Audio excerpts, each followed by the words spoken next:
ఈనాడు సర్వోత్తం రెడ్డి గారు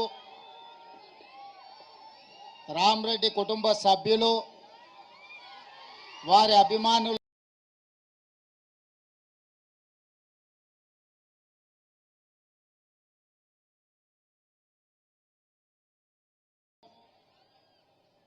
ఐదు పర్యాయాలు శాసనసభ్యుడిగా 2 పర్యాయాలు ఉమ్మడి రాష్ట్ర మంత్రిగా ప్రజా జీవితంలో ఆస్తులను అన్నిటిని కరగబెట్టి నమ్మిన కార్యకర్తల కోసం జెండా మోసిన పార్టీ కోసం సర్వం త్యాగం చేసిన నాయకుడు రామరెడ్డి దామోదర్ రెడ్డి గారి సంతాప సభ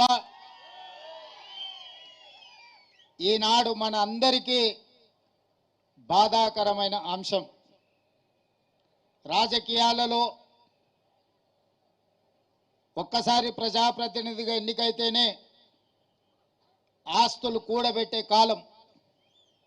కానీ 5 సార్లు శాసనసభ్యుడిగా 2 సార్లు మంత్రిగా పనిచేసిన రామరెడ్డి దామోదర్ రెడ్డి గారు వేలాది ఎకరాల భూములను నల్గొండ జిల్లాలోనే కాదు ఖమ్మం జిల్లాలో వారి తండ్రి నుంచి వారసత్వంగా వచ్చిన ఆస్తులను వారి అత్తగారి కుటుంబం నుంచి వచ్చిన వేలాది ఎకరాల వారసత్వాన్ని ఈ నల్గొండ జిల్లా ప్రజల కోసం త్యాగం చేసిండు. ప్రధానంగా ఆనాడు ఈ జిల్లాలో రాజకీయ కక్షలు కార్పణ్యాలు రాజకీయ వివాదాలలో కార్యకర్తల మీద దాడులు హత్యాయత్నాలు ఇలాంటి విపత్కరమైన పరిస్థితులను ఎదుర్కొని కార్యకర్తలకు అండగా నిలబడి వేలాది మంది కాంగ్రెస్ పార్టీ కార్యకర్తలను నల్గొండ జిల్లాలో కాపాడి ఈ జిల్లాలో జెండాను నిలబెట్టిన నాయకుడు రామరెడ్డి దామోదర్ రెడ్డి గారు ఈనాడు మన మధ్యలో లేకపోవడం ఎంతో బాధాకరం.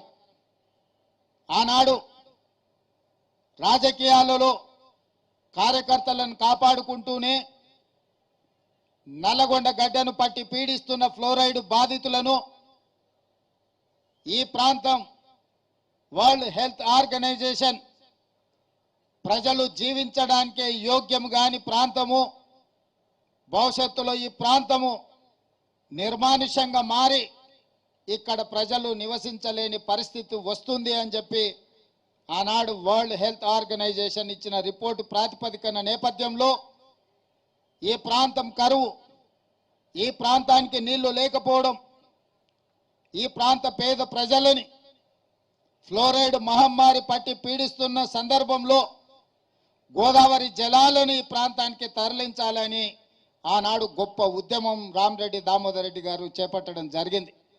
వారి ఉద్యమ నేపథ్యంలో మొట్టమొదటి ప్రధానమంత్రి తన ప్రాధాన్యతలో ఎడ్యుకేషన్ అండ్ ఇరిగేషన్ అనే పండిత్ జవహర్లాల్ నెహ్రూ గారు తీసుకొని శ్రీరామ్ సాగర్ ప్రాజెక్టును మొట్టమొదటి ప్రధానమంత్రి గారు చేపడితే ఆ ప్రాజెక్టు కాలక్రమేణా అటు కరీంనగర్ వరంగల్ ఇతర ప్రాంతాలకు నీళ్లు ఇస్తూనే నల్గొండ జిల్లాకు కూడా నీళ్లు ఇవ్వాలి, ఈ ప్రాంతాన్ని పట్టి పీడిస్తున్న ఫ్లోరైడ్ సమస్యను పరిష్కరించాలి, కరువుగా ఎడారిగా మారిన నల్గొండ జిల్లా సస్యశ్యామలం కావాలి, పచ్చని పంటలు పండాలి అని ఆనాడు 40 సంవత్సరాల క్రితమే ఎమ్మెల్యేగా ఎన్నికైన దామోదర్ రెడ్డి గారు ప్రజల కోసం కొట్లాడి ఆనాడు ప్రతిపక్ష పార్టీ చంద్రబాబు నాయుడు గారు ముఖ్యమంత్రి ఉన్నప్పుడు ఉద్యమాన్ని ఉవ్వెత్తున లేపి ఈ ప్రాంత ప్రజలందరినీ కూడగట్టుకొని ఆనాటి ప్రభుత్వం మీద ఒత్తిడి తీసుకొచ్చి ఎస్ఆర్ఎస్పి స్టేజ్ 2 ప్రాజెక్టును ఆనాడు రామరెడ్డి దామోదర్ రెడ్డి గారు సాధించి ప్రజల పక్షాన విజయం సాధించారు. ఆ తర్వాత పనులు జరగకపోగా తిరిగి కాంగ్రెస్ పార్టీ అధికారంలోకి వచ్చిన తర్వాత మళ్ళీ ఒత్తిడి తీసుకొచ్చి రామరెడ్డి దామోదర్ రెడ్డి గారు ఈ ప్రాంతానికి గోదావరి జలాలను తరలించడంలో వారు క్రియాశీలక పాత్ర పోషించారు. ఈ నియోజకవర్గం రిజర్వ్ కానంత వరకు ఈ ప్రాంత ప్రజాప్రతినిధిగానే కాదు, ఈ ప్రాంత ప్రజలకు ఎప్పుడూ ఒక కుటుంబ సభ్యుడిగా వారు అండగా నిలబడ్డారు. సామాన్యంగా ఆ నియోజకవర్గంలో ఎన్నికల్లో పోటీ చేయకపోతే మనం ఆ నియోజకవర్గాన్ని వదిలి ఇతర ప్రాంతాలకు పోతే ఆ ప్రజలకు అందుబాటులో ఉండే పరిస్థితులు ఈనాటి రాజకీయాలలో లేవు. కానీ రామరెడ్డి దామోదర్ రెడ్డి గారు సూర్యాపేటకు ప్రాతినిధ్యం వహించిన సూర్యాపేట ప్రాంతంలో వారు ఎమ్మెల్యేగా గెలవకపోయినా తుంగతుర్తి ప్రాంతానికి సంబంధించిన ప్రతి కార్యకర్తకు అండగా నిలబడి ఈ ప్రాంతాన్ని ఎన్నడూ వదులుకోలేదు. ఈనాడు గ్రామ గ్రామాన ఈ నియోజకవర్గంలో ఈరోజు కాంగ్రెస్ పార్టీ బలంగా ఉన్నది అనంటే దానికి దామన్ననే ప్రధానమైన కారణం. మీరందరూ అభిమానంగా మీరందరూ ఇష్టంగా పిలుచుకునే దామన్న టైగర్ దామన్నగా ఈరోజు తెలంగాణ రాష్ట్రంలో గుర్తింపు పొందిండు.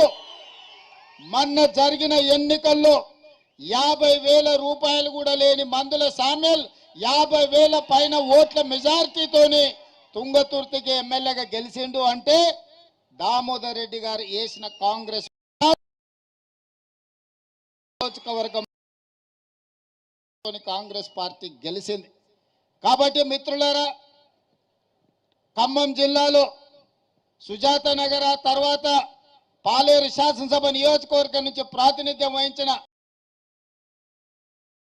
అదే విధంగా ఈ ప్రాంతం నల్గొండ జిల్లాలో ప్రాతినిధ్యం వహించిన రామరెడ్డి దామోదర్ రెడ్డి గారు 2 జోడెద్దుల్లాగా కాంగ్రెస్ పార్టీ జెండాను మోసిన నాయకులు. ఆ కుటుంబానికి నేనే కాదు, సోనియా గాంధీ గారు, మల్లికార్జున్ ఖర్గే గారు, రాహుల్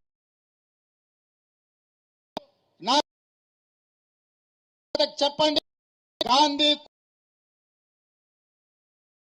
నిలబడతాం, మా సంతాపాన్ని తెలపండి అని చెప్పి శ్రీమతి సోనియా గాంధీ గారు, మల్లికార్జున్ ఖర్గే గారు, రాహుల్ గాంధీ గారు స్వయంగా నాకు చెప్పి వారి కుటుంబానికి పార్టీ అండగా నిలబడుతుంది, వాళ్ళను భవిష్యత్తు రాజకీయాలలో గాంధీ కుటుంబం కాపాడుకుంటుంది అని చెప్పే మాట మీ అందరికీ చెప్పాల్సిందిగా, మీ అందరికీ చేరవేయాల్సిందిగా గాంధీ కుటుంబం కాంగ్రెస్ పార్టీ అధ్యక్షుడు నాకు చెప్పిండు. చెప్పడమే కాదు, రాహుల్ గాంధీ గారు స్వయంగా సర్వోత్తం రెడ్డి గారికి లేఖ రాసిండు. దామోదర్ రెడ్డి గారు చచ్చిపోయిన సందర్భంగా సంతాపాన్ని తెలుపు